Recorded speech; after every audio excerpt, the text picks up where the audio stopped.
TV party tonight! What? TV party tonight! Oh, we got nothing better to do than watch TV and have a couple of brews. Don't want to talk about anything else. We don't want to know. We're dedicated here To our favorite shows. Oh, my circuit! Everybody loves Hippo Toes. Scary dog! Vincent at Blurnsville. Futurama! Good evening. You are listening to a Radulich Broadcasting premier podcast TV party tonight. I'm your host, the mandated reporter, and frankly, I'm mortified, Mr. Mark Radulich. And tonight, our favorite show is Ted Lasso, Season 2, still brought to you by the good people at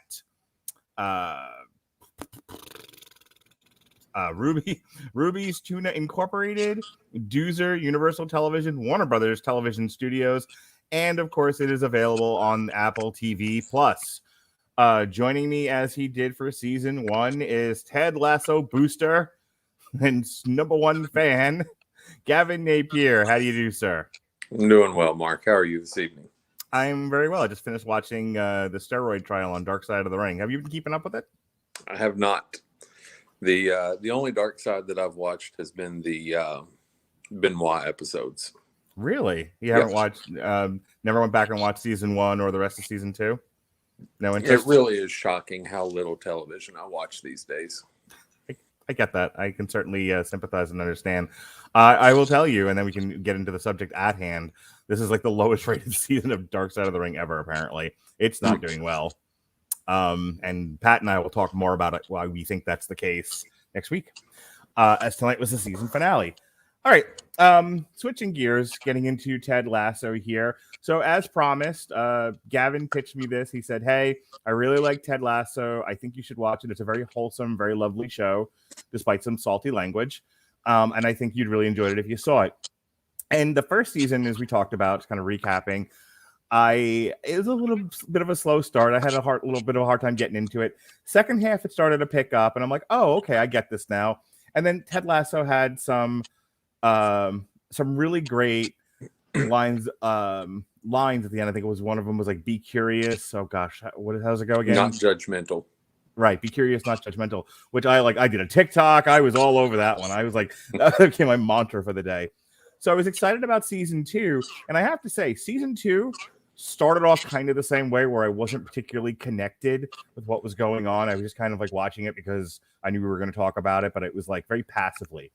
At about episode 4 or 5, I got hooked, and then that whole back half of the season, there are parts where I am ugly crying, like Coco crying, just so.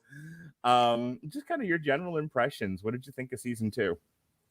I probably got hooked a little earlier than you did. Probably episode 3 for me. Mm-hmm.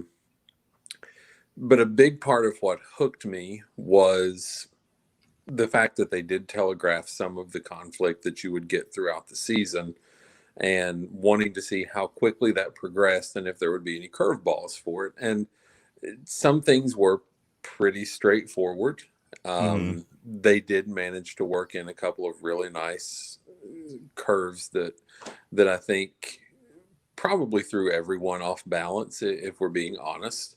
I don't think many people saw the romantic aspect of the show coming this year, especially since they sort of nudged you in a completely different direction until about midway through the season. So yeah, I thought that it was good. I do think that, with the exception of a few moments in each episode, over the last really half of the season, the show was not a comedy.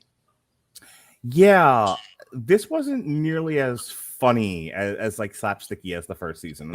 And the first season isn't tremendously slapsticky. It's not like, John Ritter is like falling down a set of stairs or anything, or Mr. Roper walking in, that sort of thing. The tone of the second half of the season kind of struck me melodrama. Yeah, that's a good word for it. I was thinking of a show to compare it to.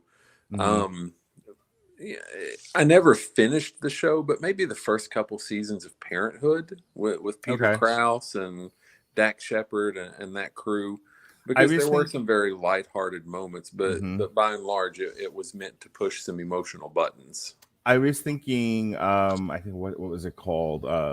Sports show? Oh gosh, Sports Night. Sports Night. Yeah, and not that Peter Krause, Josh Charles. yeah, Robert and I've Guillaume. seen the handful of episodes I saw of that, which is one I would love to actually watch the entire season of. Oh, it's fantastic. It is. It was one I wish I had watched the whole thing when it initially premiered. It's really one of the great shows in television history, but it had Ted Lasso, I would say, for the majority of season 2, had kind of a Sports Night feel to it without the snappy dialogue. Yeah, that's fair. And I mean, really, you're not going to get a TV show from anyone other than Aaron Sorkin that has that type of dialogue. Sure. And Sports Night was unique in that was Sorkin's real foray into television comedy. I love Sports Night. I own the entire series on DVD. It's one of the few hard copy DVDs that I've held on to. So anytime you want to watch through that and do a review, you let me know. I will put that on the list. But the comparison for me, and then we can get into the episodes, is Sports Night was funny at times because of the situations that occurred or interactions between the characters. It wasn't necessarily because people were cracking wise. It wasn't like a day or WKRP in Cincinnati, right? Where every other line is a joke, where they're like waiting for the laugh track. And the thing with like Ted Lasso is there are funny moments in the show, but it's a lot of heady drama, and we'll get into it as we break down each episode. But like the stuff about Ted, the reveals about Ted and his dad, and I don't want to telegraph it too much, but when Ted starts to talk about his abandonment issues, I don't have necessarily abandonment issues. I have a set of parents that are still together, things like that.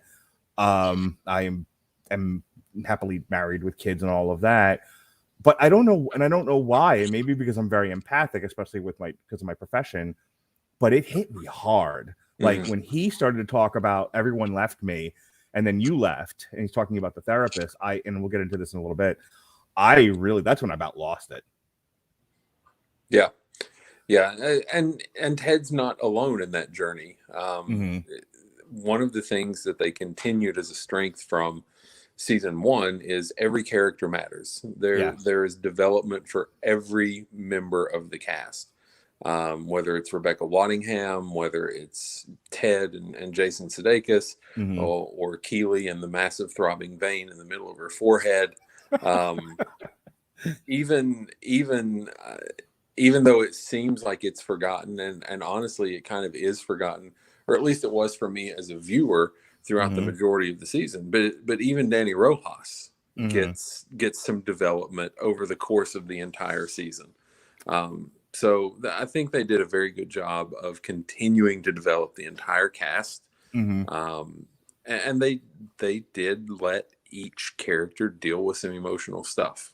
I want to start off with, and then we'll jump right into episode 1. I think the thing that threw me off was it wasn't immediately clear what the central conflict was going to be. And so much of season 1 is based around that major league concept of I am here to purposely kneecap the team out of, my hatred for my husband is what the character says. And it doesn't get resolved till the end. And, and of course, Ted forgives her. And, now we're into, she's now, because of her and the decisions that she's made and how that last game goes, the team has been relegated. And so this season, it's about rebuilding this team and sort of atoning for that mistake that she made. And I was like, okay, but then what is this show without any of that? What is this show if you don't have a villain undermining the team every step of the way? What's this about then? Is it just about Ted? And is there enough internal conflict with Ted or external conflict that he causes with others to make the show interesting? And at first, I didn't see it. Like the first, like I said, 3 episodes or so, I was like, I don't know what we're doing here, but this is kind of boring. And then I was shown very much. Go ahead if there was something you wanted to add. Otherwise, we'll just run right into plot synopsis. No, we can head into the plot synopsis. I think that's a pretty good layout of how the season began and some of the misgivings that I'm sure we weren't alone in that. As we see, there are multiple villains throughout, and it feels kind of like the Unbreakable from M. Night Shyamalan. We get to see the origin story of a villain.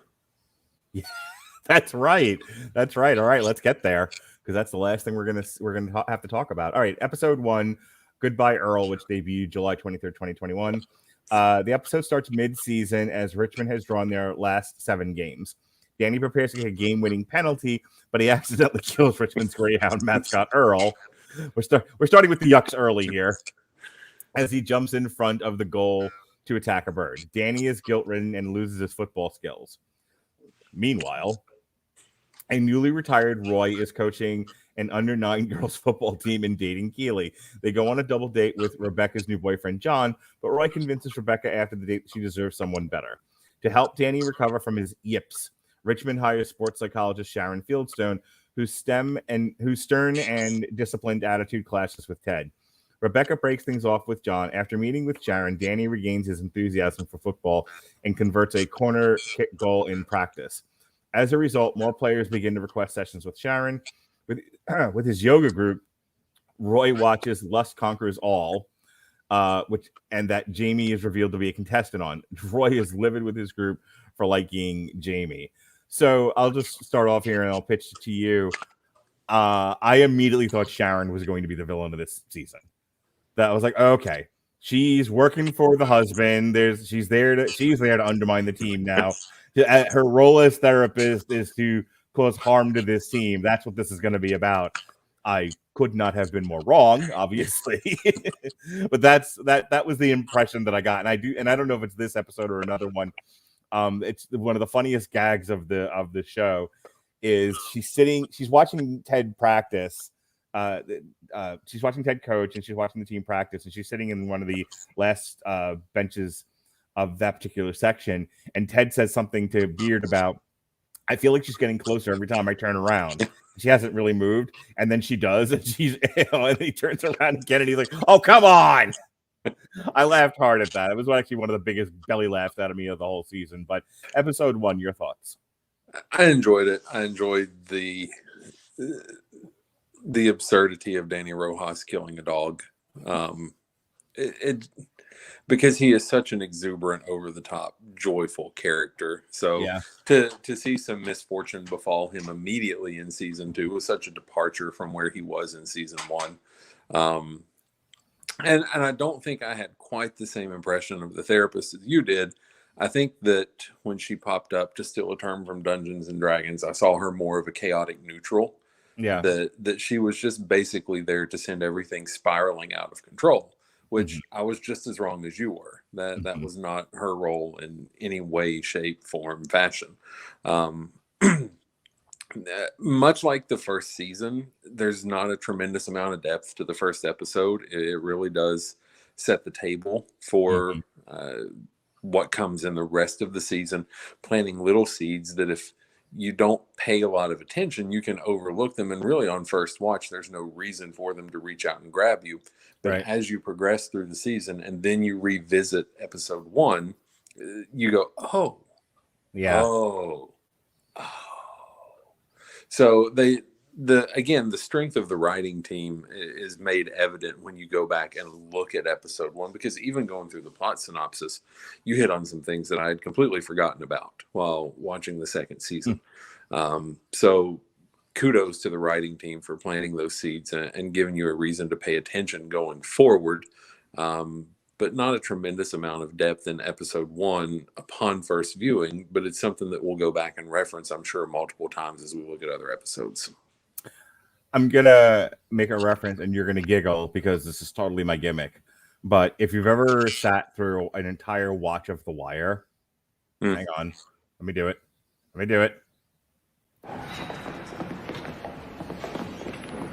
Jesus, what the fuck did I do?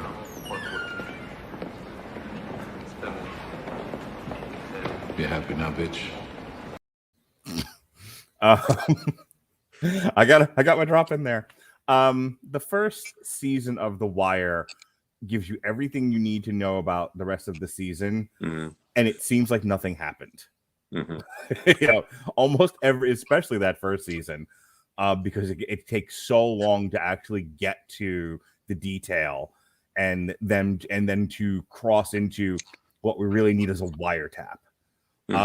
But everything you need to know about that show happens in the first episode, and that's what you're saying about this one, and you're right. I didn't notice it at first. I had to go back and reflect on it, because I remember thinking, gosh, what are Gavin and I going to talk about? It just seems like they're just a day in the life of these characters who have already resolved all of their issues, or have separated in such a way that they're no longer interacting with one another, causing conflict. So I'm like, now this just feels like reality. This feels like very boring reality television. But then I go back and I'm like, oh, that's why. Okay.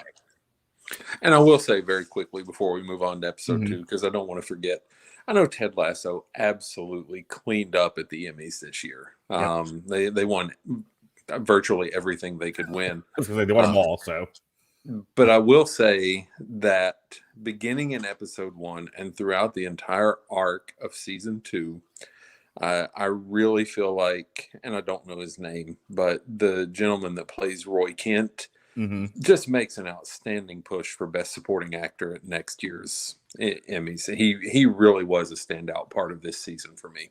I have to say, him and his relationship with Keeley is probably, outside of the emotional stuff, my favorite thing. Like, there's always something about a television show, like, oh, I can't wait till we get back to that character, or we can't get back to that storyline. And then there's others where I'm like, I don't care. Can we move past this already? Every time Keeley and Roy, or especially just Roy and his journey in season 2, anytime they were dealing with that, I was rapt attention. Like that to me was the best stuff. Yeah. Episode 2, Lavender. Jamie is voted out of Lust Conquers All, leading him to unsuccessfully attempt to return to Manchester City. Higgins hires Sharon for the rest of the season. Jamie approaches Ted to rejoin Richmond and reveals that he left Manchester City to anger his overbearing father. Ted politely declines his request to rejoin. When a picture of their conversation goes viral, Sam believes Jamie, who repeatedly bullied him, is returning and angrily storms off during practice. Ted assures Sam that he said no.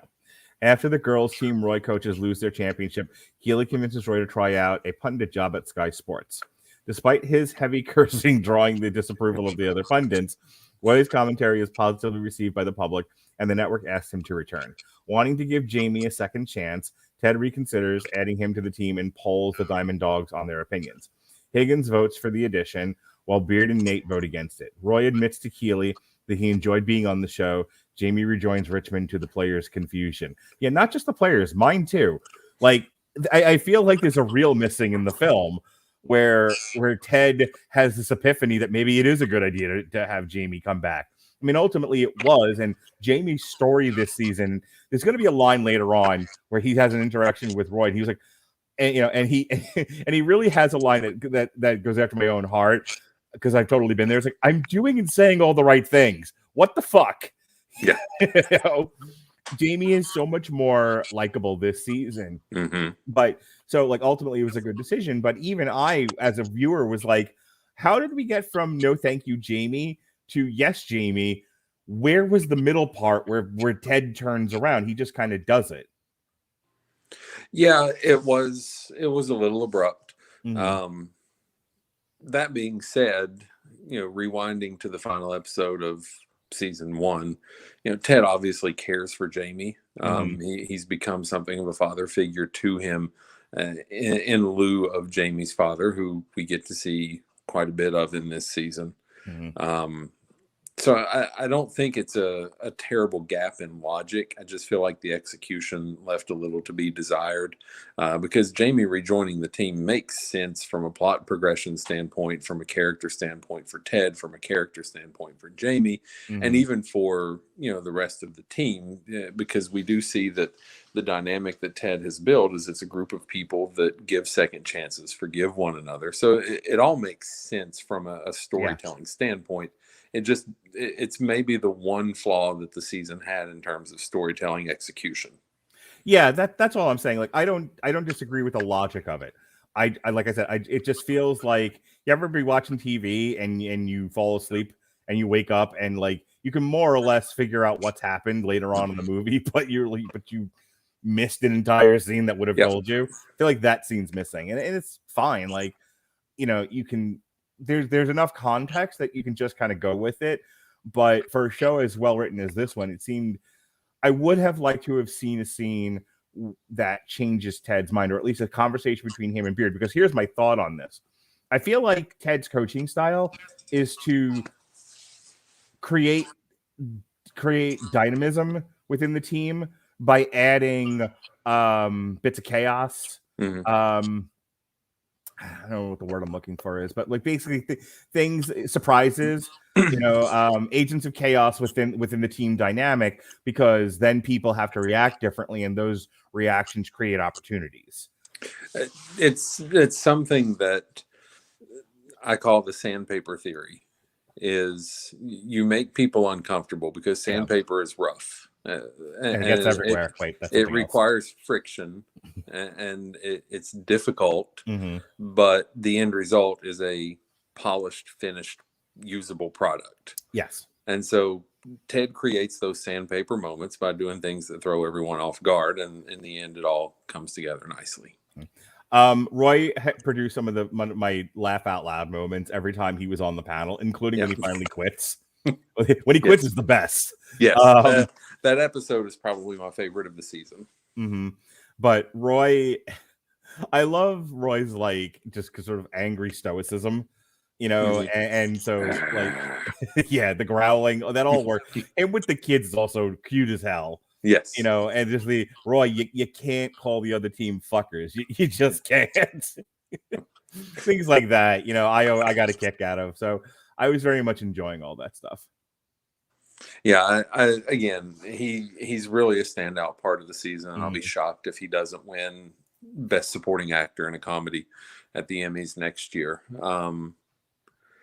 And where his story ends, and we'll get there, it makes me very interested to see what comes with season 3. So, but yeah, this was a fine episode. We get a little bit more progression with Jamie and Roy and Ted and so on. But again, not a tremendous amount of depth. Sam went from really being kind of a background character to a real featured character here. And certainly as we, when his relationship is revealed later on, that certainly becomes the case. But I mean, like it was almost like they looked around and like, who else we got on this cast that's really good that people will find likable? Hey, let's do something with Sam, because Sam gets so much of this season. So let's get to it. Episode 3, Jamie attempts to apologize to Richmond players for his past actions and bullying, but the team is unmoved, as they would be. Rebecca's teenage goddaughter, Nora, comes to visit while her mother, Sassy, attends a conference. If I have a third child and it's a daughter, I'm naming her Sassy.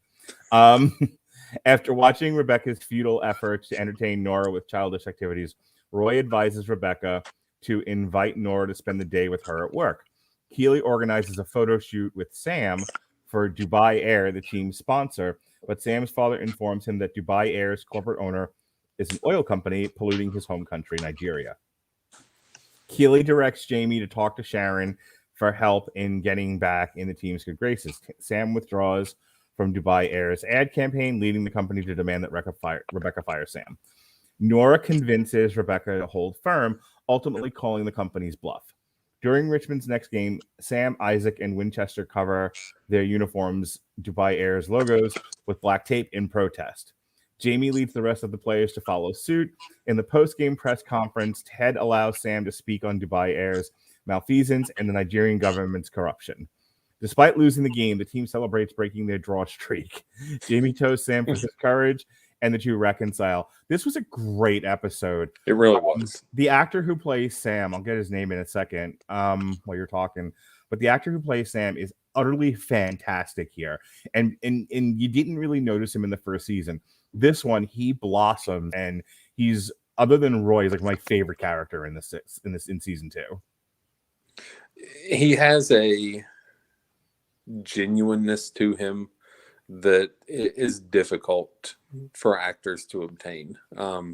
It's one thing for an actor to play a likable character. It's something else for them to play a genuine character.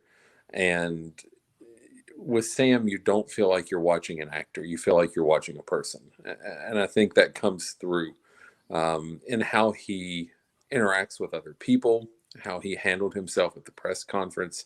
His facial expressions are absolutely fantastic. I know you and I, we watch wrestling, and one of the things that they focus on in wrestling when you're learning to wrestle is your facials. You know, how do you communicate with the audience non-verbally?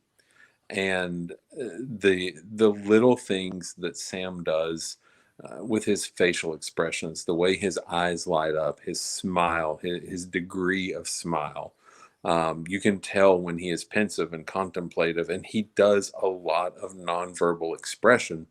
And I think that it lends a lot of weight to his character that could very easily be written off as a surface level character. Oh, this guy's protesting what's going on in his home country. You know, they did the cool thing with the tape, which was a really nice moment. Like, it's a great way to incorporate Jamie back into the team, get them into the good graces.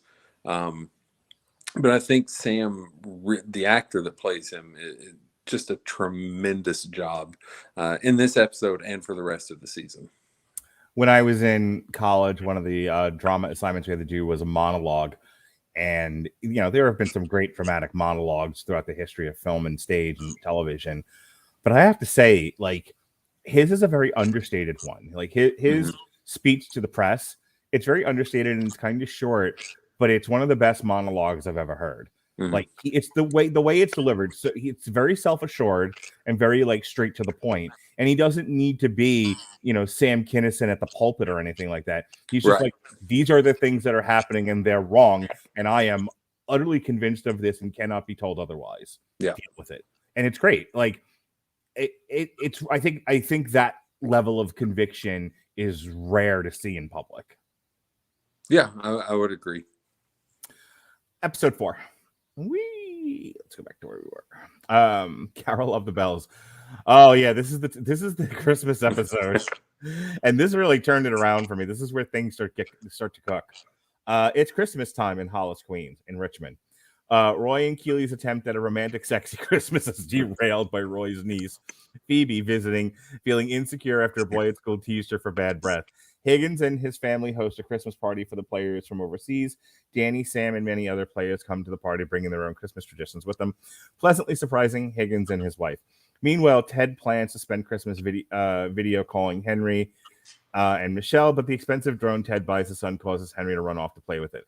A dejected Ted starts drinking, but Rebecca, who suspected Ted would feel alone in his first post-divorce Christmas, recruits him to do some last-minute gift-giving to underprivileged children in Richmond. Roy and Keely attempt to find a dentist on Christmas to determine the source of Phoebe's halitosis. Discovering the new antihistamine Phoebe takes for her cat allergy is the cause. The episode ends with Ted and Rebecca joining the party at Higgins's performing Christmas Baby Please Come Home on the road outside. I loved this episode. This was fan-fucking-tastic. And even little things like that, like poor Phoebe, and, you know, and Roy's like, I've lived in, like, men's locker rooms for the better part of my life. Nothing can bother me. And Roy, in his understated way, he gives it a sniff, and his eyes start to flutter, and he goes, I think you might be dying. And that, and we comment so much, both, you know, privately in our chats and sometimes on a podcast, how kids are a real hit and miss with acting. Dude, her reaction, little subtle things I'm going to give the kid credit for. The thing with the pillow, I don't know if that was a direction or an actor's choice, but utterly brilliant. Yeah. I think you might be dying. So good. Yeah. I just found it so odd that they did a Christmas episode knowing that it was not going to be released at Christmas. So the timing of it felt very odd and off to me, but the episode itself was wonderful. One of the things that struck me in this episode, and it's such a small, really unimportant thing, and honestly, it's something that most people probably would have noticed or had it stand out to them before this point, is just how remarkably statuesque Rebecca Waddingham is. Oh my God, she's like, you know, if she were a little bit younger, she'd have been on my list to play She-Hulk. Instead, they got this midget girl. But she looks like Betty Gilpin. She reminds me of a just an ever so softer, more feminine Brigitte Nielsen. Yeah. Sure. She's tall. She has muscular definition. She has broad shoulders, but she carries herself with such an elegance. Yeah, she in looks what like she a does. bodybuilder with a lot of grace. Mm-hmm. And so, and this episode was where it really jumped out at me. But the interactions between her and Ted, I enjoy because typically those are very short interactions on the show. They take place in her office. They're a couple of minutes long, and then things move on. And occasionally, like in the first season, you get the scene in the pub where Ted's playing darts, and you get some extended interaction between them. And I always enjoy those extended interactions between those two characters. So it was nice to see those two roaming around. My favorite part of this episode was seeing the players just continually pile into Higgins' home. And this was, I think this was the episode, and it's a little hokey because it's a Christmas episode and it's easy to hit those notes in a holiday episode. But I think this episode showed the heart of the show and the fact that, like we talked about in season 1, with so many shows and movies and media outlets in today's world, this show's not afraid to give you the saccharine feel-good moments, and it's enjoyable. It's pleasant. It's fun to watch. I also like the fact they break character tropes because Higgins was kind of a toady in the first season, and he grows a spine at the end, but it's very easy, and I think, and I like a lot of shows do this. His kind of character is always a punching bag and is always sort of mealy-mouthed and spineless. And here, he's shown so much love by the team and appreciation, and really throughout the whole season, he becomes a much more interesting character who seems like and I think this is important. He seems like a real person and not a written fictional character. Yes, that's a very relatable guy. Which he becomes three-dimensional. Yes, which I approve of. The other thing I really like, going back to Roy and Phoebe, Roy's approach, which I thought was interesting. He's like, we're going to walk around my posh neighborhood. One of these people has to be a dentist. Like, oi, your mom a dentist? No. All right. They just walk off. Like, yep. So good. It's just so funny to me. All right. The other thing is, look, this is a real quick thing, and this was one of those that struck a personal chord with me because I don't want to see people alone on Christmas. I know all the girls and some of the boys like Halloween because you get to dress up in funny clothes and costumes, and you know there's associations with witchery and whatnot and horror movies, and I like Christmas. It's wholesome. Santa Claus. How very Mick Foley of you. Anyway. People not watching on video don't know what I look like. I've been accused of being McFoley before, especially when I was actually wearing his shirt once. True story. Anyway, love Christmas, love the holidays, love Christmas music. You know, people know on here, you know, Dominic the Donkey, very popular. The Weird Al Christmas music, very popular. Anyway, so like that was one of the things that jumped out at me was like I like that it was a Christmas episode because I just like that holiday, but also seeing Ted briefly alone on Christmas and sort of frustrated and like my family, I'm not with my family, like that hurt my heart, you know. And here's the thing, and I bring this up because I think people get very fixated on everything they watch and listen to and experience should always bring them joy, and I don't necessarily believe that to be true. I think you can watch a show that makes you sad, and that's not necessarily a bad thing. I think a show that produces an emotion should be the goal. And so, you know, I had a moment where I was watching Ted and he sort of slumps in his chair and, you know, he kind of misses with the toy dart and he's just like, well, my life is crap, you know, kind of a look. And then within moments later, Rebecca's like, get out here, you're coming with me. And you were talking before, and I'm not sure if this is what you were alluding to, but you almost get the sense that there's going to be something romantic between them two. Yeah. Which is not how this goes. But and we'll touch on it a little later, but there's another really big hint that pushes you in that direction. So just to kind of close up that point in case people like I don't get it, seeing Ted be alone on Christmas made me very sad for him and made me kind of emotional, and then seeing him saved by Rebecca and shown that he is loved made me feel really, really happy, and I wouldn't have had either emotion without that episode. So, you know. Yeah. Rainbow, episode 5. Nate, in order to impress his parents on their anniversary, timidly tries to reserve a window seat at their favorite restaurant, but the hostess instead offers a seat near the back, in the kitchen, in the basement, behind the door, in the dark that says beware of the leopard. It's the way that is the impression I got. Richmond continues to struggle in part because team captain Isaac is overthinking and struggles to lead. Nate offers to speak to Isaac, but Ted instead reaches out to Roy. Roy takes Ted and Isaac to a soccer field near his childhood home to play a pickup match with some neighborhood footballers, reminding Isaac to have fun while playing. Isaac regains his joy for the game and dominates to Roy's delight. Afterward, Ted offers Roy a coaching job on Richmond, which Roy declines. Keely and Rebecca each teach Nate how to be more assertive and confident, allowing him to successfully seat his family at the window table. Rebecca becomes interested in her new match on Banter, a dating app co-owned by Keely and sponsoring Richmond. While commenting on his Soccer Saturday show, Roy watches a newly enthusiastic Isaac on the pitch and realizes he misses being involved with the game. He makes his way to Richmond Stadium, where he joins Ted's coaching staff to the applause of Richmond supporters and Nate's chagrin. Loved this whole episode. Favorite episode of the season, by far. Roy saying to Ted, "You had me at hello," or whatever it was. You had me at coach. You had me at coach. Yeah, like brilliant, so good. You can, the guy you said it before. Like you hope the guy playing Roy gets at least nominations, if not actually wins the damn trophy. This episode really shows like his range as an actor because his characters didn't have a tremendous amount of range. But you know, I pay special attention to be able to, as you mentioned before, acting with your face. And when he sees Isaac playing, and he has that moment of he has like that speech about all we do is guess at what they're going to do, and then we complain they didn't do what we thought they were going to do. This is bullshit. Time is a flat circle. Nothing matters. I'm out of here. But it's brilliant, and even if he said nothing and he just got up and left, the acting with his face was so good it really drew me into the performance. Mm-hmm. No, I enjoyed the scene with Roy and Ted in the kebab shop.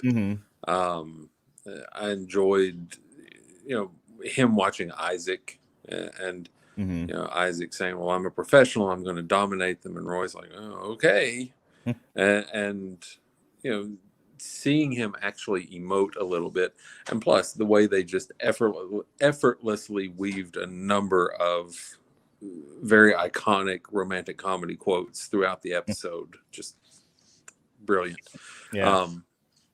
But I enjoyed the entire episode. I thought it was paced incredibly well. They managed to keep multiple storylines moving along at a pretty solid pace. And this was where I felt like we really got into gear. Like we had been warming up through the first 4 episodes. We had seen a little bit of development. Things had started to progress. And I feel like season 5 was the end of the prologue.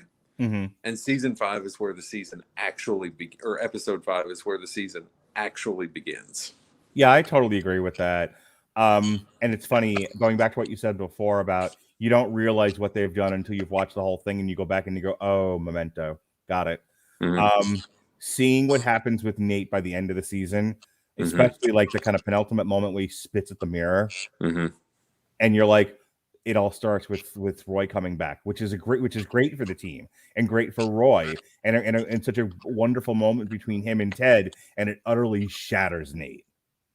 And see, I don't know that it starts with that. I don't know that Roy starts it. I feel like in this episode, I feel like you could play like a soft version of the Imperial March behind everything that Nate does, because you've just got that sense of foreboding. And for me, that began in episode 1. Like from episode 1, I thought, are they really going to go this route with Nate? Because it just felt like where things were headed. And when Ted brings Roy in, it feels like the Jedi Council saying, "We do not bestow upon you the rank of Jedi Master." Yeah, like it's just okay. Here's our origin story. Yeah, and they do a really good job of giving that story some rope, and then they pull it back in.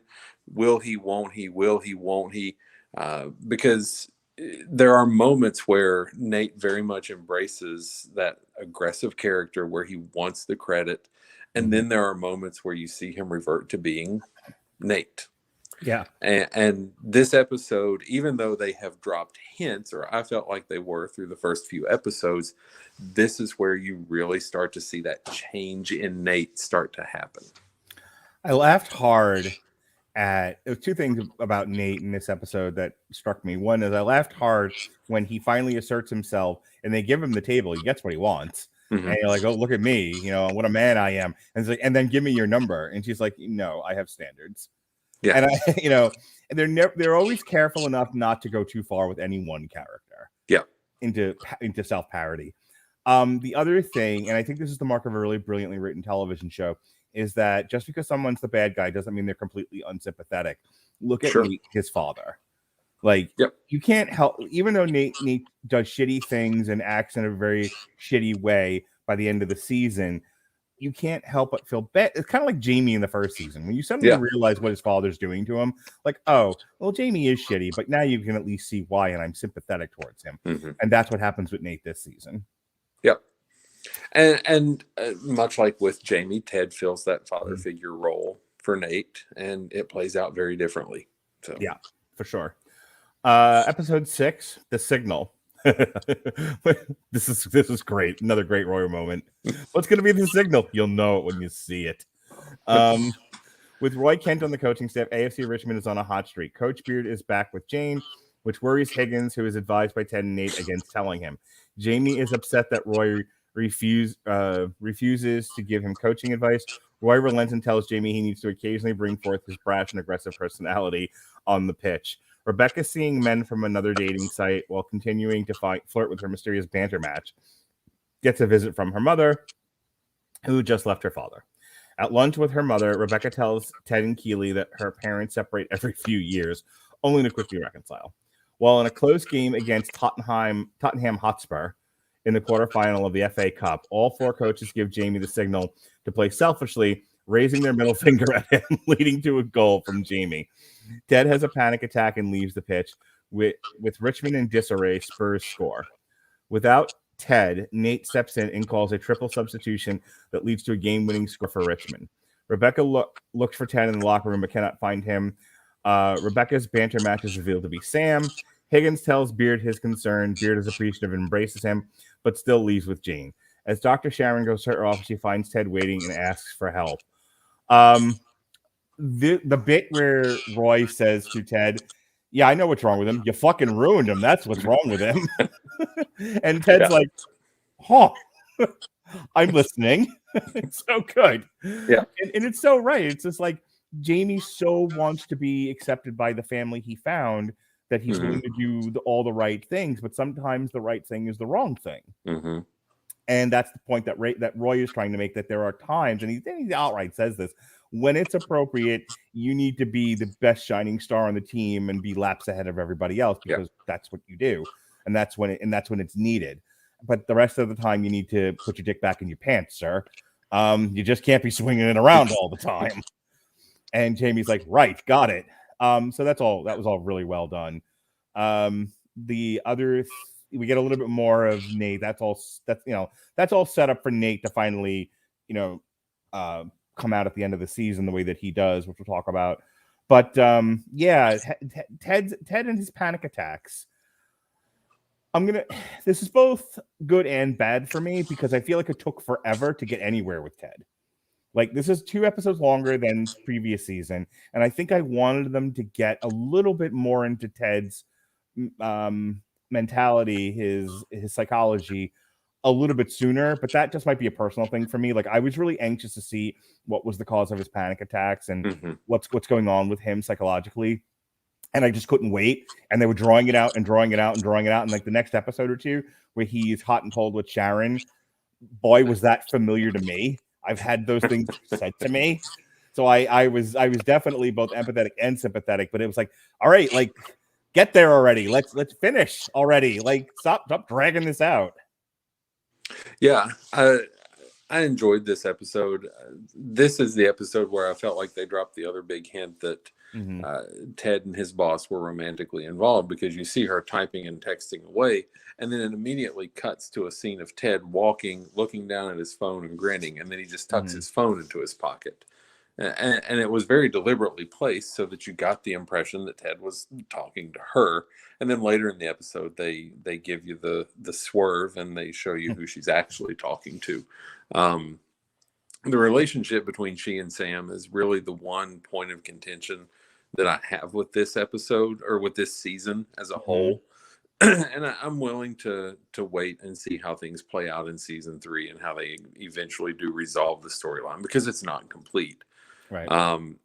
It's the one thing in the arc of all of the characters. Now, there's another episode we'll get to where I have a bone to pick with a particular event, but as far as characters, it feels very forced, very outside the realm of reality. It did not click with me whatsoever. And they did a good job of playing into it and sort of the emotional turmoil that sort of relationship would cause.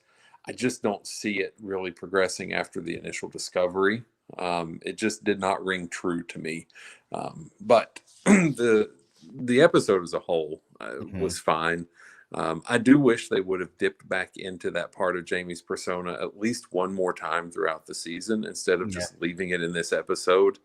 I feel like that would have been an effective way to call back to sort of the middle of the season stuff, had they been in another game where they give Jamie the signal and he does his thing and maybe it doesn't work the second time, whatever. Right. I wish they would have dipped back into that a little more. I would say they really minimize. They really, after once Jamie comes back and he has this moment, they really minimize him outside of the one episode with his dad. Which he was such a big part of the first season. I was really shocked that he got less screen time in this season than before. But it's fine, because it's not like they replaced him with stuff I wasn't interested in. I want to just bring this up really quick. This is more of a general comment, but it's emblematic of stuff that happens with Rebecca in this season. And I just also got finished watching the first season of You, which I'm going to talk about tomorrow night with Jason Teasley. Have you watched You at all? I'm familiar with the concept, but I haven't watched. Is there anything less interesting in the medium of television and film than watching people play with their phones or seeing things on a phone displayed on screen? I fucking hate the world we live in. I hate the 21st century. I demand we go back to ink pens and feather pens and quills and parchment, because it at least has dramatic flair to it. Watching a character do this shit here, okay, so people who will be later listening to this on audio only, I just waved my phone around in front of the camera. There's so much of Rebecca playing with her phone because she's doing banter, and I understand, like, well, how else what the fuck was she gonna do? Did you really want her to be at a lacquered wooden table writing, writing to Sam? Yes. Yeah, I agree. It would have been better for me, but not realistic. I hate that that's what we're forced into, because that's the reality of people's lives now. Yeah. Agreed. It's thoroughly uninteresting to look at.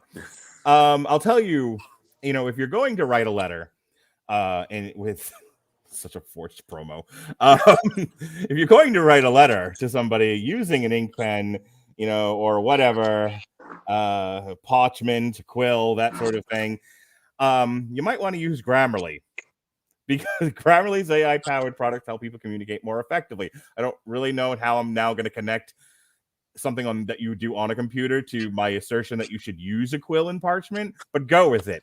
Grammarly might help you still write mistake-free on Gmail, Facebook, Twitter, LinkedIn, and nearly anywhere else you write on the web. Grammarly corrects hundreds of grammar, punctuation, and spelling mistakes while also catching contextual errors, improving your vocabulary, and suggesting style improvements. Let me tell you, I've been on chats with you and everybody else, and you'll see occasionally the thing that I do most often is I forget a word. So, like, this is an entire word missing in whatever sentence I've typed. I hate that I do that. And if I had only used Grammarly, it would help me say, hey, stupid, you forgot where in that sentence. You forgot then. You forgot that sort of thing. So click the link in our description here of this podcast, getgrammarly.com/W2M network. Again, it's getgrammarly.com. W2M Network to download Grammarly for free. And then you won't be like me and leave words out of your text, utterly confusing the people you're arguing about Ric Flair over. That was for you, buddy. Appreciate it. Episode 7, Head Space. Ted's first 2 sessions with Sharon prove fruitless. He leaves the first almost immediately and storms out of the second after expressing his skepticism and contempt towards psychotherapy like you do. During the third visit, however, Ted apologizes for his outburst and decides to commit to the therapy process. Roy unwittingly begins spending every moment he can with Keely to the point where she feels smothered. The two fight after Roy learns that Keely has been complaining about his overbearing behavior to Rebecca and others. That is a true fight that I've had with special someone. Thanks to Jamie, Roy later comes to understand that Keely needs space and makes amends by running her a candlelit rose bath to enjoy alone in their home. Nate sees himself going viral on Twitter for the triple substitution that resulted in Richmond's recent win, but his insecurity worsens when his stern father advises humility instead of praising his achievement. As a result, Nate begins behaving cruelly to others in the locker room. First to Colin, a young Welsh player who used to bully him, and later to Will, the new kit man. So, yeah, I'll just say this and let you have the lion's share of this space now. I had to tell my wife once, I do not abide by you telling everybody else what the issue with us is and not telling me and making me have to guess. How about you talk to me and not tell your girlfriends what shitty thing I did, and maybe I'll have a hopes of correcting it. Boy, did that resonate with me. I think we can all relate to that. I enjoyed, again, the little things that this show does. Ted would go in and he would hit the little perpetual motion machine that set the bird rocking back and forth. And when the bird stopped, so did Ted. Mm-hmm. And the doc took notice of that. And she flipped it on Ted. And when the bird wasn't moving until Ted got there, he opened up, and it was a nice way to show that she was paying attention. She picked up on details. She was actually really good at her job. Yes. I think the thing that got me, and it's one of the things that has got the wheels turning in my head as far as where are we going in future seasons with the character of Ted. He said, I don't quit things. And I feel like it's fairly obvious that we're coming to a point where Ted is going to have to be forced to choose. Are you going to quit having a full-time relationship with your son, or are you going to quit being the coach of a soccer team halfway around the world? That feels like the arc that Ted is on. Mm-hmm. And they made such a point that I don't quit things. That's not what I do. And then we dig into the reasons why Ted doesn't quit things, and we'll get into all of that. But seeing some further development from Ted at this point in the season was nice. And again, you can hear that dun dun dun dun dun with pretty much everything that Nate does. And scrolling through Twitter, he sees the praise, and he smiles and he takes it all in. And he finds the one tweet that says, yeah, but he still looks like a loser. And he fixates on it. Right. Because he's still Nate. He still doesn't have the approval of his father. He still feels like he's being overlooked on the coaching staff. And so all the praise in the world isn't getting him the recognition from the two people that he wants it from the most. And it begins to bubble. And again, we see the path that Nate's on. But it was a well-done episode, and I feel like, again, we're into the meat and potatoes of the season now. We're getting real development for everyone. The Roy and Keely stuff was fantastic. When he's talking to Jamie and he figures out through Jamie's explanation of soccer, he figures out what he's done wrong in the relationship, and he just walks off. It's so good. It's such a great scene. It's one of the best scenes of the season. Like that explanation from Jamie working on two levels, it being, metaphorical and all of that. That's great. Yep. I don't know how many passes through editing these scripts go. I don't know how much time there is talking around the table before they commit pen to paper, or quill to parchment. But I would love to have been just a fly on the wall as they constructed that scene. and committed it to paper because it's truly brilliant. And I have to say, because I haven't really said it much this talk, but what is the word the kids use these days? Shipping. I'm shipping Keely and Roy. They're an adorable couple. They just light up the screen. Like I don't root for many couples on television because I don't watch a lot of things with couples on television. But I want to be at their wedding. I want them to have a dozen children. I love Roy and Keely together. And when there was the possibility of them breaking up, like it's not the sort of thing that moves me in any kind of fiction. But like I would have been heartbroken. I'll tell you, my friend and I years ago we saw I think it was Good Will Hunting in the theater. And the scene where Matt Damon breaks up with Minnie Driver, my friend and I are just like, just two grown men, burly grown men. We're just like, oh, Minnie, no, how could you? Like we're both like just swearing our love to Minnie Driver, like we'll take you, Minnie. Screw you, Matt Damon. I also love the fact that Roy just yells whistle instead of blowing a whistle. It's a very Roy thing to do. Yes, love it. It's a very me thing to do. Have you coached many children and just yelled whistle at them? Not so much coached, but supervised. Sure. You do work with children through your ministry. I remember that. Man City. Sharon suffers a concussion after being hit by a car while biking with just the goofiest smile on her face. Ted brings her home from the hospital and sees a number of empty wine and spirit bottles. Rebecca and Sam anonymously arrange a dinner date and find out upon arriving at the restaurant that they are each other's banter matches. Rebecca is initially apprehensive, but Sam convinces her to have dinner with him platonically, which they both enjoy. The two kiss when they return to Rebecca's house, but agree not to escalate their relationship further. Roy is called into Phoebe's school and realizes that swearing is having an effect on her.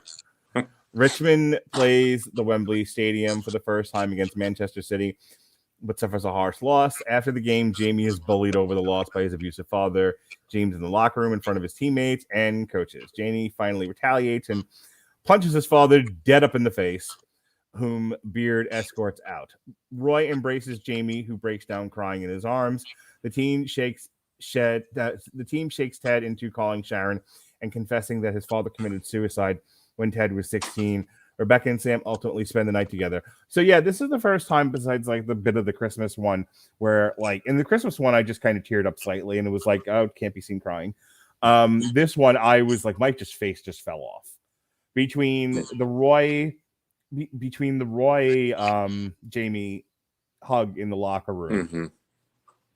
That sort of silent acknowledgement of whatever we've had, I'm still your brother and I love you. And then followed up by Ted's like, my father committed suicide and everyone's left me, and that's why I'm the way that I am. And I'm like, well, woo-hoo! And that was the end of me.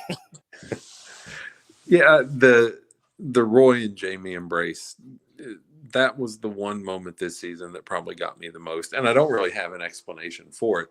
Because I had a wonderful relationship with my father. I never had to deal with any of the things that Jamie had to deal with. My father was just abundantly, overwhelmingly supportive of everything that I ever wanted to do. So it's not something that I had to deal with, thankfully. But it really felt like as much of a resolution as there would ever be between Jamie and Roy, because it was like it clicked with Roy. That's why he is the way that he is. And to see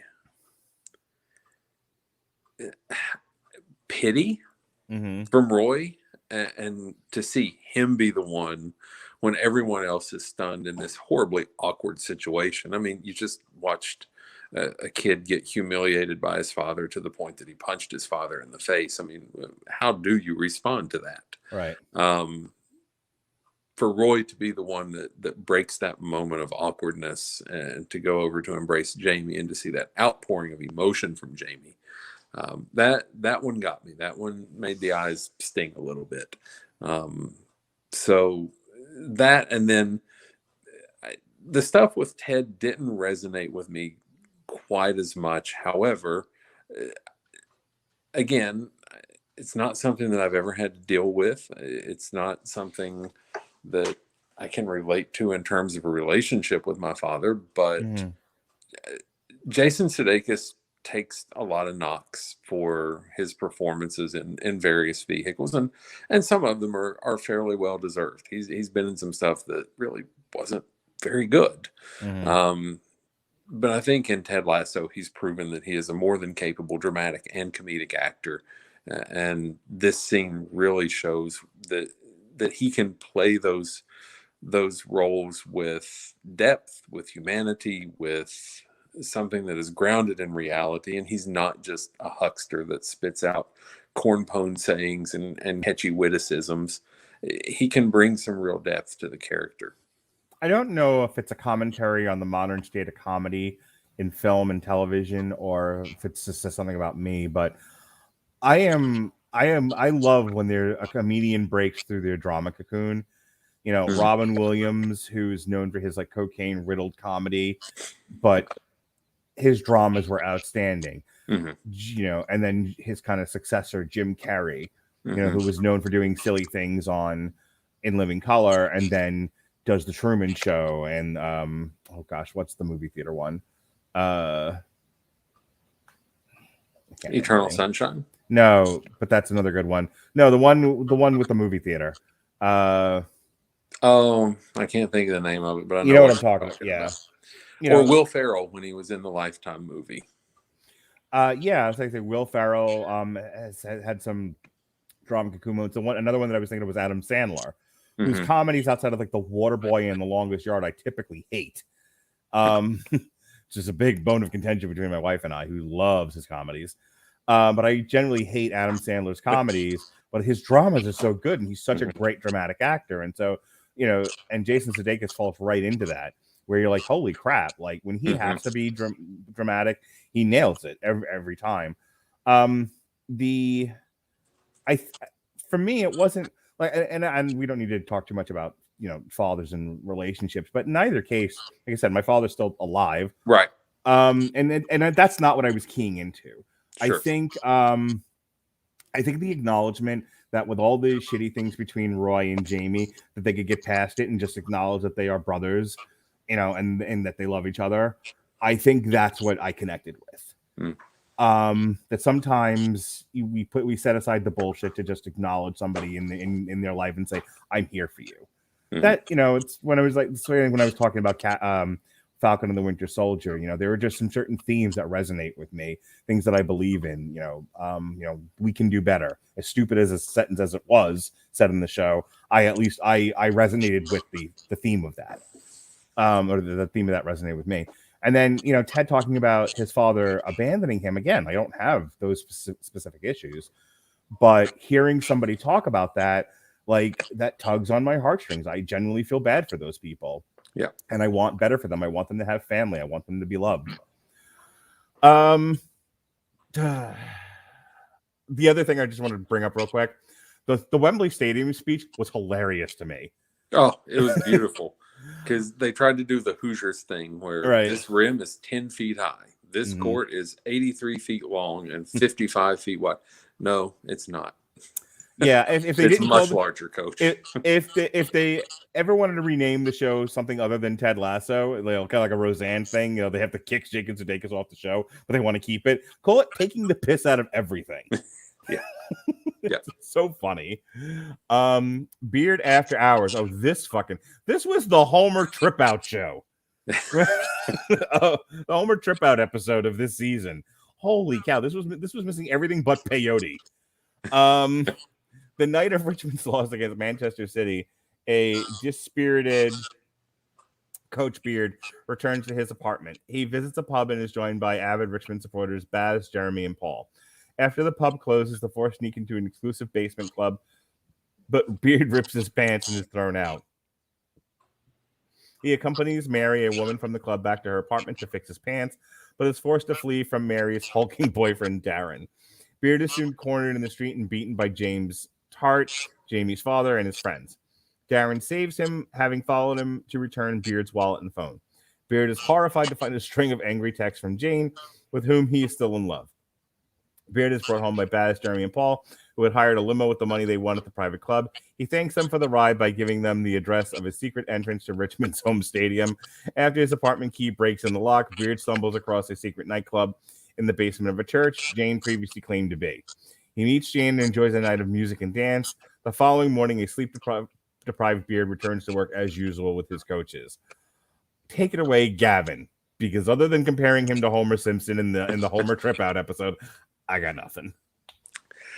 In many ways, I felt like this episode was long overdue to give us some real development with Coach Beard, who is a fascinating character in large part because we didn't have any information on him. He's played so well. I enjoy the character tremendously, and I enjoyed this episode because it felt true to what his personality has been in short glimpses throughout the series. And even at the ending of the previous episode, when Ted Lasso tells him, "Hey, be safe," he indicates that he knows what this has potential to become for Coach Beard, and he lives up to it.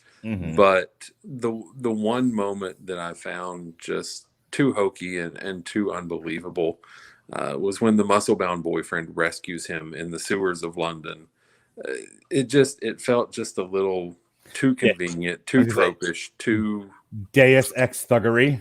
Yeah, and yeah, it made for a nice moment. The conversation was fine, and the whole thing where he kept dropping his key and then the key breaks. Yeah, it's fine. Like, it didn't ruin the episode for me. I just thought, it's a little much, guys. I do think it's interesting that everyone was so against Coach Beard and Jane getting back together. He acknowledged himself on some level, non-verbally, that she did not make him a better person. That he did not particularly like who he was, that he was frustrated by his relationship with her and her possessiveness and her jealousy and her erratic behavior and hanging out with underwear models. All of those things seem to frustrate him. And then they have this moment of reconciliation after this terrible night that he had. And it's just, oh, okay, well, they're together now. Everything's fine. It felt a little off to me. But I did enjoy those fabulous pants. So, yeah, I wish I knew a little bit more about what his major malfunction is, that he's so broken that he keeps going back to this woman. And I don't have enough of what's wrong with this woman to know why she's so bad for him. Like, I feel like the stuff with him and Jane was very underdeveloped. The point where, like, I think that's why this episode doesn't really work for me. Like, I totally get what you're saying with regards to like, we need to see an episode of like a day in the life of Coach Beard to get some, to get some more insight into his personality and all of that. But it feels like they did it without setting it up at all in any way. Because so much of it revolves around his relationship with Jane. Like, if it's about like him just kind of getting into trouble because he needs to blow off steam because they lost a big match, that's one thing. And it's fine, and the episode plays out as it should. But the fact that so much of it revolves around whether or not he's going to be with this woman that I'm not invested in, and I'm not invested in that relationship, they don't do enough with it. I agree. But I liked the beginning of the episode. Enjoyed his interaction with the three lads from the bar. Yes. That was a nice note. And enjoyed the ending. And again, even in an episode that is entirely devoted to Coach Beard, you still get a little bit of a hint of that growing darkness in Nate at the end of the episode. Oh yeah. Every episode, a little bit more, a little bit harder, a little bit more, a little bit harder. It's like it's all just building. We are getting very, very, very close to Nate kicking Ted Lasso through the barbershop window. Yep. Okay. No weddings and a funeral. Great title. Best title of the season. Some amazing titles here. Rebecca and Sam continue their relationship in secret for several weeks. One morning, Rebecca's mother informs her that her father has died. The entire Richmond team attends the funeral, but Ted has a panic attack and calls Sharon for a therapy session. Rupert and Bex come to the funeral uninvited with their newborn daughter, infuriating Rebecca. Keely and Sassy deduce that Rebecca is secretly in a relationship, and Keely correctly guesses it's with Sam. Rebecca tells her mother she does not want to eulogize her father as she watched him cheat on her as a child, but her mother reveals she knew and loved him despite his imperfections. This is very much like The Crown. Jesus Christ. At the same time, Ted describes his father's death to Sharon for the first time and arrives late for the funeral. Instead of giving a traditional eulogy, Rebecca leads the mourners in singing Never Gonna Give You Up, a song that parents continue to like and find meaningful. After the service, Jamie admits to Keely that he loves her. Rupert tells Rebecca he will give her the remaining shares of Richmond and briefly converses with Nate. Dun, dun, dun. Rebecca ends her relationship with Sam, fearing heartbreak, but grows closer to her mother. Not going to lie, I don't remember what I was doing during this episode, but I don't remember a tremendous amount of it. It's worth rewatching because in that entire synopsis, it leaves out my two favorite parts of the episode. One, again, actual emotional and psychological development on the part of Roy, as he confronts and admits his feelings about how death makes him uncomfortable and why. And to me, the funniest moment of the season, Danny Rojas saying that when he will get home, he will take these shoes off and burn them, and their memory can burn in hell forever. Because Danny Rojas does not like to wear shoes. I vaguely remember that. That's amazing. It's worth rewatching because the young man's performance is tremendous. He looks like he is in absolute misery every second that he is wearing dress shoes. And there's a really... the conversation between Rebecca and her mother when her mother tells her, I knew, and she says, then I hate you too. The conversation and the dialogue there is really, really well done. It doesn't feel hokey. It doesn't feel over dramatized. It doesn't feel off at all. Yeah. It feels like a very raw conversation that would be had in that moment and in that setting. So I don't know that there's a lot of great stuff in this episode. And this is one of those episodes where Nate just goes back to being Nate, and he's awkward and sort of likable, and he's not asserting himself and being this weirdly rude, antagonistic person. He just is who he is. Yeah. So I liked this episode, but I don't know that it's one of the cornerstones of the season.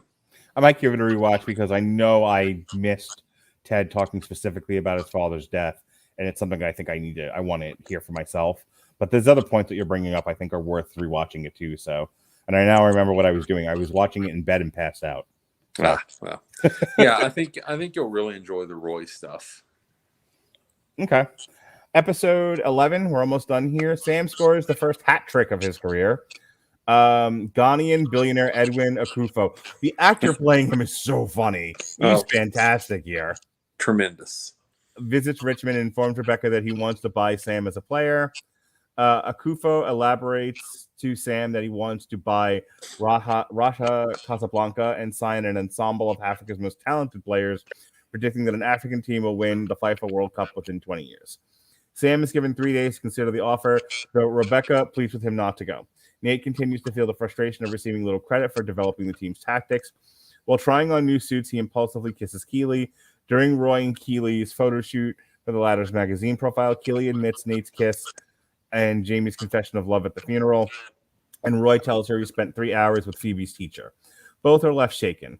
Ted learns that Sharon left before her last day and tracks her down to give her the team's parting gift. Later, Ted receives a text message from Trent Krim, tipping him off about a forthcoming article on Ted's match day panic attack, and that Nate was the anonymous source. Yeah, I got the sneaking suspicion Roy was going to end up with the teacher, which would have broke my heart. Although they're cute together too. They had some nice sexual chemistry between them. But I was also like, I don't want that. Right. And then you see what happens to Keely in the next episode. You're like, Jesus Christ, what is happening with these two people? We built up this wonderfully intricate sandcastle. It's a thing of beauty. We're just gonna kick it. Yep. What the hell, man? Nobody can ever have happiness in television. The stuff with Ted and Sharon was also adorable, and Ted latching on to. I saw Ted differently in this episode because he really just latches on to Sharon. Mm-hmm. And what you realize about Ted is because of his abandonment issues, his tendency to latch on to people and to try to be their everything, to create a sense of need and want, and not in a sexual way, in a very general way, because he wants to fill his life with people so that he always feels comfortable and secure. I think that's an interesting way to portray this character, especially now, as sort of this is national conversation of what is masculinity, what is toxic masculinity, is toxic masculinity a thing, and then, okay, now that we've established all that, what do we do about men's mental health? Yeah. And that is something that really resonated with me this season in general, but with Ted specifically, is the writer saying, hey, men's mental health is a thing and it shouldn't be ignored, nor should it be considered feminine or non-masculine. So with also without beating you over the head with a frying pan about it. Yeah. And this is the episode where it's confirmed, okay, Nate's the bad guy now. Yeah. That I was surprised that they were that deliberate with it. Mm-hmm. I thought that was a wonderful way to reveal it, because we hadn't seen anything from Trent Krim, the Independent, this season, and he's one of those side characters that I enjoy. And his relationship with Ted's unique. He had that really nice episode with Ted where he was the first person to really give Ted a chance, and they went to the Indian restaurant and so on. We talked about that in season 1. I really like his character, and I like the dynamic there.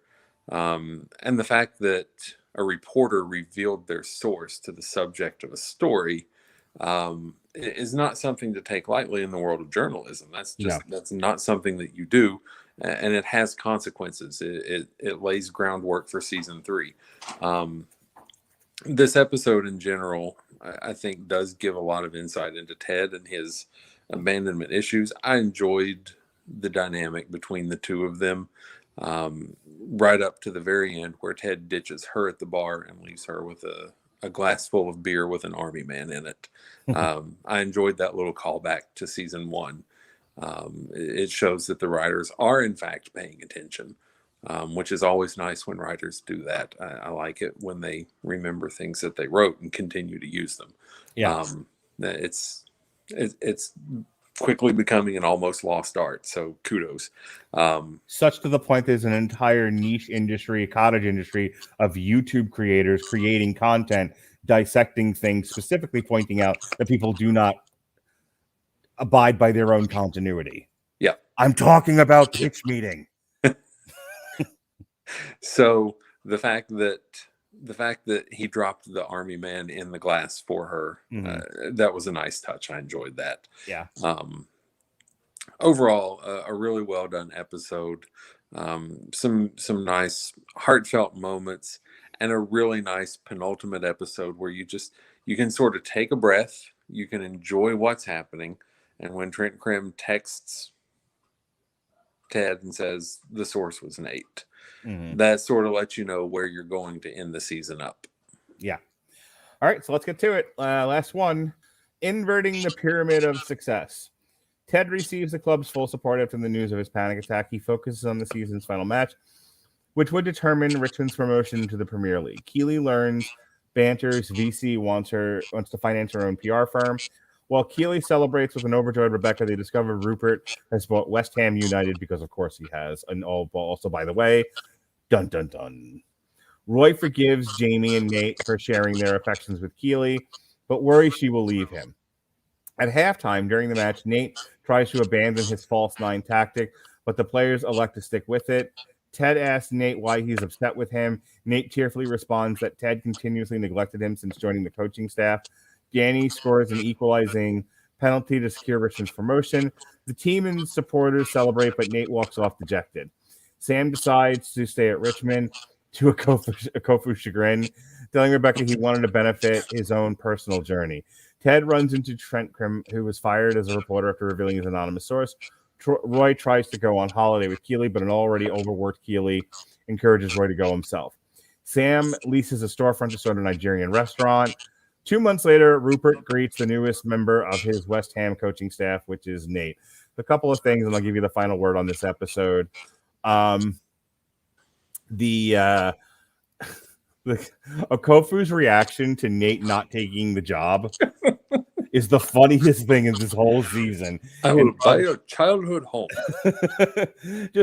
I have to wonder how much of that was ad lib, because him just like, I will shit on your homeland. I will. The whole thing, I'm dying laughing, and it's supposed to come across as like menacing, but it's so like over the top, absurd. And Sam's face, just his like non-reaction, sells the whole thing. Like, I'm not going to say anything. You seem like a lunatic. Yeah, I'll just choking the headless mannequin was my favorite, and falling over with it. Yes, yeah, like it was almost like your motivation here is and here's the thing. His anger, not necessarily his execution of said anger, but his anger, feeling led on and then ultimately to be turned down. I get it, especially if you're somebody who has so much money, people don't say no to you. So, like, see, that's interesting to me, because believable. that's not how I took it. I took it as just a petulant child that doesn't hear the word no. Because I don't feel like Sam led him on. I feel like he threw himself at Sam, and Sam said, give me some time to make this decision. And he just assumed that Sam would say yes, because that's what people say to rich people. Yes. And I'm not fully convinced. I believe Sam led him on it. I can see where Akufu felt that way. Okay. That's fair. Yeah, I'm not committing one way or the other, because I can see it from both points of view, where Sam's like, you took me on this weird date. I went. Now I need time to process. Yeah. And Akufu's going, I took you on this weird date. We're now married. Let's go. So there's that. The Keely Roy thing really resonated hard with me. The idea of like, you are a wonderful man and a wonderful human being, and I love you and I want to be with you, but Jesus Christ, I have a life. I have things I have to do. By all means, go without me. And there's a legitimate fear in that. I'm lucky that I have a relationship with my own wife where I'm going to go see Last Night in Soho tomorrow, and she's going to take the kids to trunk or treat. On Saturday, she's going to go to Karen Bruder's football game, college football, Penn State. That's the one. She's going to, go to the Penn State game at her friend's house, and I'm going to take my kid to go see My Hero Academia, the movie. Wait till your son gets into anime, Gavin. Wait for it. Things like that. Like, we do things as a family. We do things as single individuals. We do things with just our kids. And there's trust there, because we all need space, and we need time to pursue other things that are also important to us. And it doesn't make it less important. It just, you have to, I'm not going to play the clip again, but, to quote Bubbles in The Wire, you have to make room for other things too. And it's a lesson that Roy needed to learn over the course of this season, because clearly that's not something that he came to naturally. And they got there without there having to be a big blow up, nasty, crying, snotty fight about it, which I liked. I will say though, what sort of felt like a post-credit scene for a Marvel movie between Keely and Roy. He asks her, "Are we breaking up?" And she says, "No, of course not." Mm-hmm. It still kind of feels like they are. And I understand what you're saying about space and how that's sort of been the journey that they've taken over the course of the season. Mm-hmm. There's a little bit of difference in space and a 6-week vacation apart from each other. That feels a little extreme, and maybe I'm wrong, and season 3 will prove me wrong. Mm-hmm. But it certainly felt like his reaction to it and his dejection at something that he was so proud of putting together for the two of them. It certainly felt like the dynamic of that relationship changed in that moment. Here's what I'm going to offer to you. I don't need you necessarily. You can if you want to. I'd certainly encourage you to. But here's what I've experienced in my own life. My wife constantly reminding me that just because I've placed something in a place of importance in my life doesn't lessen your importance to me. Sure. This woman was offered to start her own company. Right. I don't know if you've ever started a company. Takes a little bit of work. Sure. And I think absolutely. And that's what she's trying to get across to Roy. You're not any less important to me than you were, but there's this wonderful opportunity that's going to eat up all of my time. Going on vacation with you for 6 weeks isn't important to me right now. It might be in the future, but right now this is what I have to focus on. But that doesn't mean I don't want to be with you. There's room for both. No, I agree. And I don't think it'll be something so cut and dried as, oh, well, this was the end of the relationship. It just certainly feels like that's something that they'll continue to build on in season 3. I think here's where I'll agree with you. I think trust is going to become a major theme between Roy and Keeley, and what is trust between people, and how does that work as a pillar of a relationship? And as I constantly remind my children, we don't have trust, we don't have anything. So I think that's, I think good writers can play with the theme of trust without constantly breaking furniture. So I look forward to see what they do with it in season 3, and I'm hoping they don't break the two of them up, because I don't think that sells the theme very well. I think there's more you can do with them together but struggling than with just them, him sleeping with the teacher and her, doing whatever it is she does. Anything else about the last episode? Oh, we should probably talk about Ted and Nate. Probably. I have to say, I was really expecting them to reconcile at the end. I wasn't totally shocked that Nate ended up going to work for the opposing team, because, it does present conflict and drama that every good show should have. But I think I was over empathizing with Ted because Ted was expecting them to reconcile. Like, I think when he was just like, what did I do? And I am prepared to hear you tell me what I did wrong so I can fix it. And Nate's like, I don't want, you ever hear this, Gavin? I don't want you to fucking fix it. I just want to be mad at you right now. I don't know if you've heard that before. Once or twice. So, but not only does he say that, but then he goes and takes the next step of saying, fuck this, I'm done. Yeah. Great scene. Terrific scene. And a really good job of building to it, because you can sense Nate's overall frustration. The fact that they're down 2-0 in halftime. It's everyone's fault but Nate's, because Ted's in over his head. The players aren't executing. If they would just listen and do what Nate wants them to do, they would be fine. And so Ted addresses it. Hey, what's the problem? And you get a very heartfelt, very genuine apology from Ted that what this show has given us through the first 2 seasons, those moments do lead to reconciliation. And the fact that it doesn't lead to reconciliation, I think, is a nice step forward. It does create genuine conflict, because now as we close season 2, this doesn't feel like the type of situation that is salvageable like it did between Ted and Jamie. Where Jamie went on to be a part of another team, but Ted reached out because he understood that Jamie was dealing with stuff. Nate doesn't want Ted to reach out. Right. And the way that this show has created such attachment to small things, seeing the believe sign ripped in half and left on Ted's desk, you're like, oh, you monster. How could you? Wow. Yeah, totally. How could you rip a piece of poster board in half? How dare you? And, as I told you in Messenger, the fact that Nate did not spit at the camera for the final shot. What a huge missed opportunity. I also thought it was interesting, and maybe this means something. Maybe this was a directorial choice. I don't know. But I found it interesting that the more angry and evil Nate got, the more gray his hair got. God, by the end of it, he looked like Eric Bischoff. The darker his suit got, the lighter his hair got.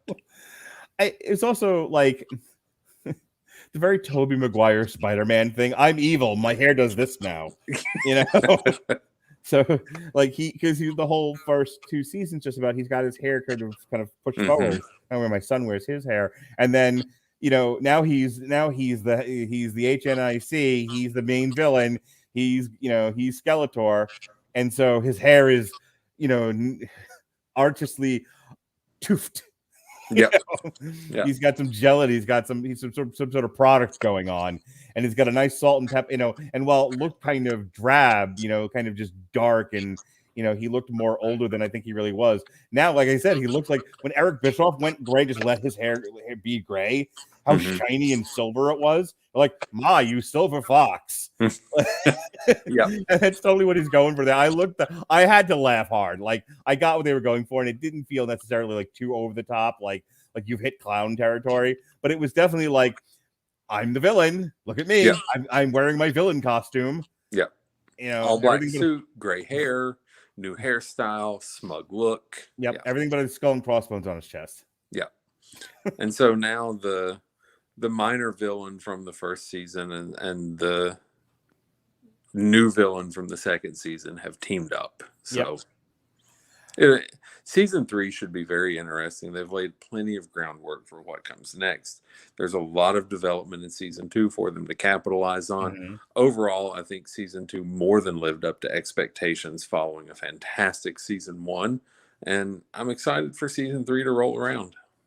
Yep, and we'll do this again when it does. I'll be curious.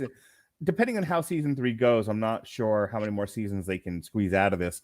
I don't know about you, and this is the last thing I'll ask you, and then I'll let you go. I'll promise I'll release you. I'm liking the kind of where we are with television right now, where things don't go 8, 9, 10 seasons. It's kind of 3 to 5 when we're done. Almost like a movie trilogy, a 3-season television arc, and we're out.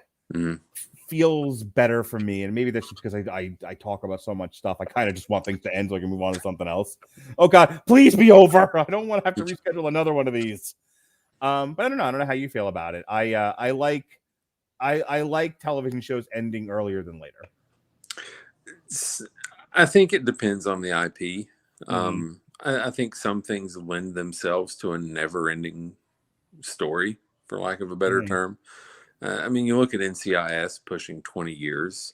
Its core audience doesn't care how long it goes on. It's going to continue to endure, even though virtually every main character at this point has left the show and been replaced. It's still CBS's top-rated show. Yeah. And there's really no reason to end it because it's just a cop procedural that can go on forever and ever. It's like Law and Order, which is on for 100 years. Yeah. And then on the flip side of that, you've got probably my favorite show of all time, Justified. They had a story to tell. They knew the beginning, they knew the ending, they knew the beats they wanted to hit along the way, and they weren't going to be persuaded to add to or extend that unnecessarily. What happens when shows do that is you get the 4th and 5th seasons of Lost. Damon Lindelof was very clear that the story that they had to tell with Lost was a 4-season arc. That was their intention, start to finish, 4 seasons, in and out, done. The show became a mega hit. They were just given dump trucks full of money to create more content, so they extended it. And in between what should have been the 3rd and 4th and final season, we get seasons 4 and seasons 5, and then season 6 actually wraps things up. And it's no shock that the quality of the 2 seasons that were never intended to be produced are drastically lower than every other season. So I think there's value in knowing what type of property you have. Ted Lasso does not feel like a property that can endure for 20 years at a high level of quality. They have stories to tell with those characters. At some point, those character arcs will resolve themselves, and it will be time to move on from this universe. As unfortunate as that is, to have to part ways with characters that you love and hold so dear after what does not feel like a very long time, when so much dreck does go on forever and ever, I would rather see it end well than endure needlessly. Well said. All right, folks, if you've been enjoying Gavin and these 2 TV parties where we talked about Ted Lasso, Gavin, who's been bitten by the podcast bug, asked me if he could be on their Spider-Man No Way Home review. And I said, yes, he took the 4th chair. That's right. All you podcast people out there, that's right. For those of you who are like, well, I want to be a Spider-Man on Spider-Man too. Well, fuck you. Gavin took your spot. How about that? So, Gavin will be on December 21st to talk Spider-Man No Way Home. Whenever another season of this drops again, we will we'll do that. And also, I definitely you pitched doing a Royal Rumble watch along. I think just the match itself, right? Mm-hmm. Yeah, we need to do that because that seems like a shit ton of fun, and I know that's like one of your favorite Royal Rumbles ever. Yeah, it might be my favorite match ever. So I think it would be fun to do a watch along for that. We'll do a live stream of it. Get to see Gavin throw his pants across the room when Ric Flair says, with a tear in my eye, "This is the happiest moment of my life," or something to that effect. So that's what we got going on there. As far as what we got going on the Radulich and Broadcasting Network, I'll just wrap this up really quick. This week was the march towards Paranormal Activity Next of Kin. So we dropped parts 1 and 2 of our Long Road to Ruin from yesteryear of Paranormal Activities. We covered the first 4 movies. We reviewed Crown Jewel, which did not suck. It's pretty good. It's even better when you don't watch Raw every week. We reviewed Donnie Darko for its 20th anniversary. We reviewed Dune 2021, Dune Part 1, as it's now being called. Jesse has been on the march to Halloween, has been doing a 6-part series, which he's about halfway in the middle of now. Rise of the Midnight Suns, like 22-minute episodes per day. Yesterday, we reviewed Halloween, the self-titled album that dropped in June. Today, we re-aired our reviews of Gem and the Holograms and Paranormal Activity, the Ghost Dimension. It's a hell of a double feature. Tomorrow, we will be reviewing, we're doing a triple feature, myself and Alexis, just in time for Halloween.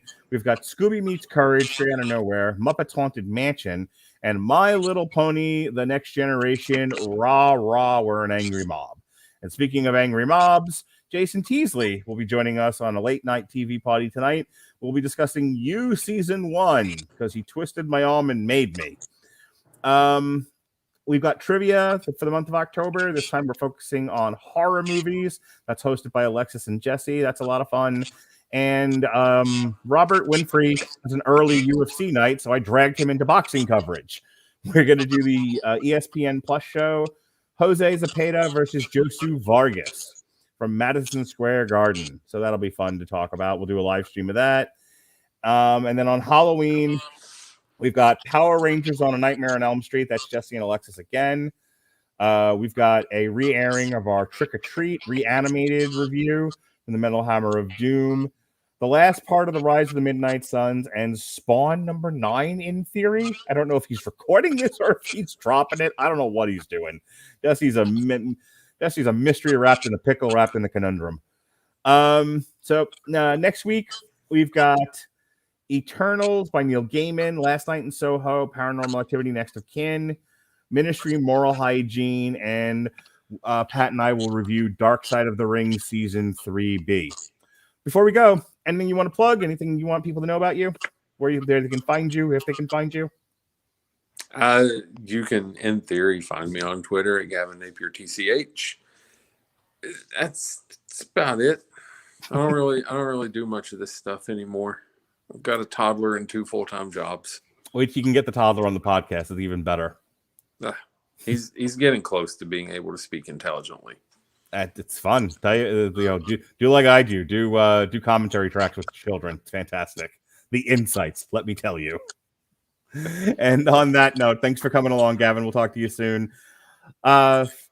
This has been TV Party Tonight. Be well, be safe, and behave.